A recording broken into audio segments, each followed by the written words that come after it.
bersuka cita, di saat yang sama ada yang berduka cita. Ini artinya apa, adik berdua? Artinya semesta sedang menceritakan bahwa kehidupan ini tidak semata tentang kebahagiaan.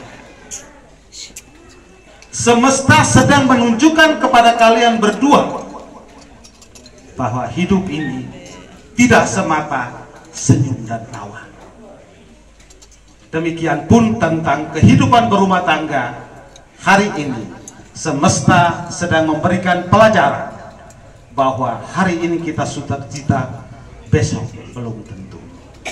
Maka menjadi suami istri, siap sedialah untuk menghadapi dua dunia yang berbeda, yang tentu saja sedang siap menantang di hadapan adik berdua. Bapak Ibu undangan yang kami hormati, juga tuan pesta, pertama undangan menyampaikan terima kasih atas perhatian, atas kepedulian, atas keinginan untuk bersuka cita bersama keluarga dengan mengundang kami para tetamu undangan untuk hadir di hari ini, yang tentu saja hadir untuk menyatakan sukacita. Yang kedua, undangan juga menyampaikan terima kasih. Kami sudah dijamu untuk makan siang menjelang sore. Kami juga mengucapkan permohonan maaf apabila kehadiran kami tamu undangan dari sikap, kata, dan tindakan yang mungkin saja sejak tibanya di tempat di tenda sukacita ini ada yang kurang berkenan. Karena itu, atas nama undangan kepada tuan pesta yang kami hormati, kami mengucapkan terima kasih dan permohonan maaf yang sebesar-besarnya. Hal yang berikut, adik berdua, di tempat yang sama pernah saya menyampaikan sesuatu untuk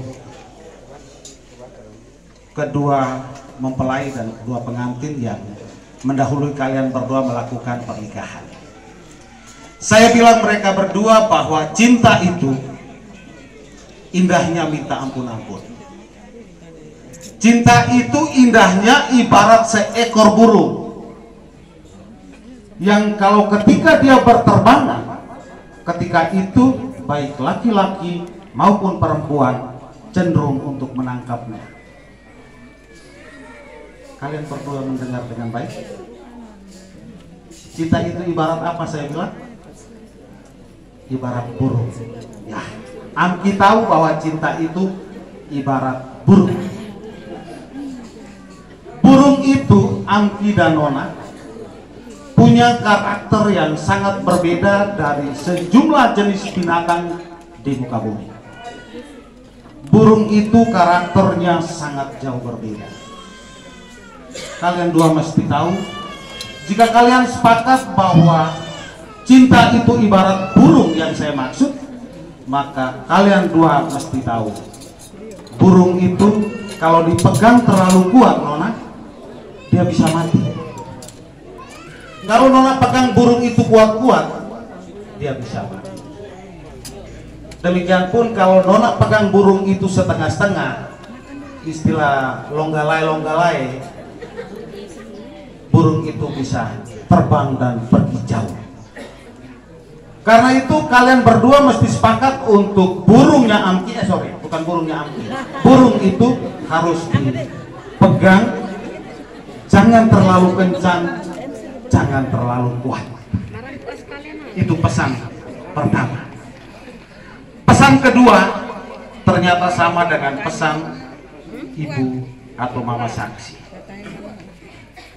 Kehidupan berumah tangga itu kalau mau jadikan bumbu boleh, tapi saya lebih suka menyebutnya sebagai kunci untuk menghadapi tantangan di depan kita. Kuncinya adalah komunikasi. Kalau Amki bawampuna, Nona mau juga bawampuna, itu artinya setiap masalah yang tumbuh dalam kehidupan kalian tidak akan bisa terselesaikan. Demikian pun kalau ruake menuka, seperti Bapak Mama saksi kalian berdua, Mama saksi ini kalau cerewet itu istilahnya waka menuka. Itu pun cenderung menimbulkan soal. Karena itu hal berkomunikasi mesti menjadi penting, dan bagi kami undangan itu tidak diragukan lagi, karena kalian dua tentu saja sudah siap untuk menjalani itu semua. Komunikasi itu penting, seperti seorang pencuri bisa masuk surga. Adik berdua pernah dengar cerita itu? Pernah? Pencuri masuk surga hanya dengan andalan komunikasi. Apalagi kalian dua yang tidak pernah mencuri. Pernah mencuri kan sampai kejadian hari ini. Tetapi peristiwa di altar Tuhan tadi sesungguhnya Allah telah melegalkan pergaulan antara seorang laki-laki dan seorang perempuan. Dan karena itu hari ini tentu saja adik Ampi boleh berteriak sekuat-kuatnya bahwa Nona inilah tulang dari tulangku dan rusuk dari rusukku. Mau dengar cerita pencuri masuk surga? Mau? Satu ketika pencuri meninggal. Dia berkeinginan kuat untuk masuk surga.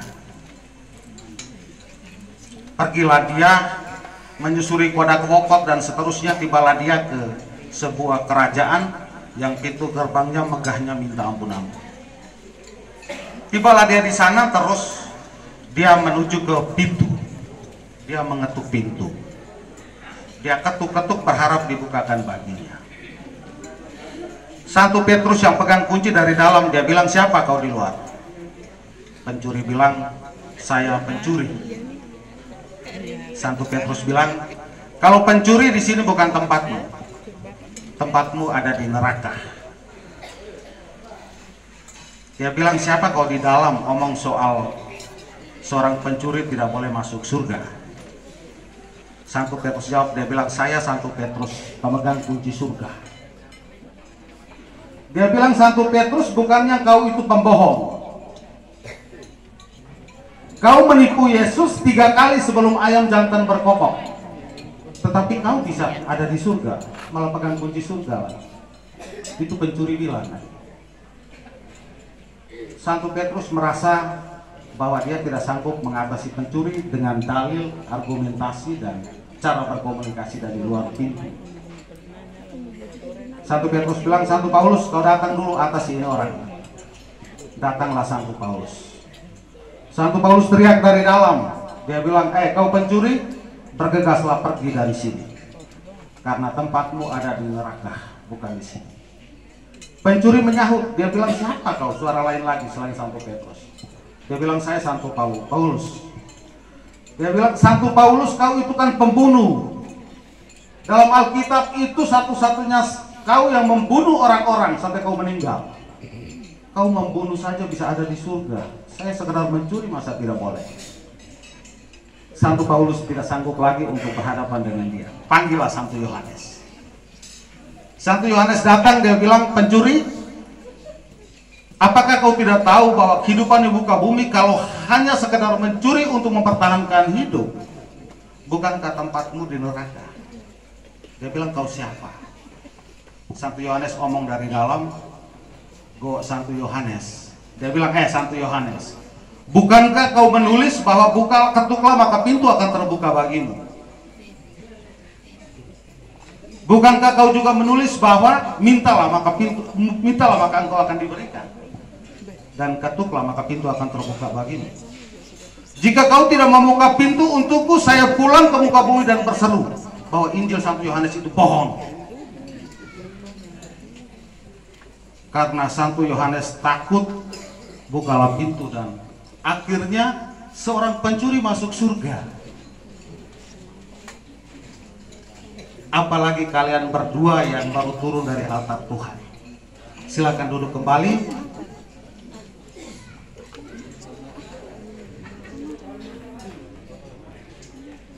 Dan karena itu satu dua pesan sudah saya mewakili Bapak Ibu undangan untuk menyampaikan. Teruslah membangun kehidupan. Satu hal yang Nona perlu ingat, masanya Adam dan Eva itu tidak ada bapak mantu dan mama mantu. Amki juga mesti tahu, masanya Adam dan Hawa itu tidak ada ipar, tidak ada nana, tidak ada yang lain-lain. Karena itu mereka bebas untuk memakan buah terlarang. Pesan saya terakhir, saya atas nama undangan terus memata-matai kalian. Jangan pernah makan buah terlarang. Terima kasih Bapak Ibu undangan atas perhatian. Selamat pagi.